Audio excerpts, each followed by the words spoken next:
Today I'm going to show you an amazing new feature we've added to Nucleus 1 that will allow you to upload supporting documentation directly into a form or web form. To do this, you'll just fill out your form. I've already pre-filled out mine to save a little bit of time, and click the upload button where you'll have the option to upload or scan your document. So I'm just going to upload and select a file I have local on my machine. Click open and it'll upload that document straight into Nucleus 1.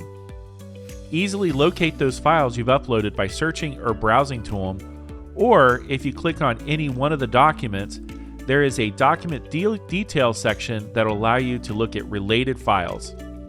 Setting this up as a snap, just go to your form builder, click the upload option and drag it where you'd like to place it on your form. And that's it for today's video. Please check out the other videos to see how you can further set up your forms or check out the many other features that we have.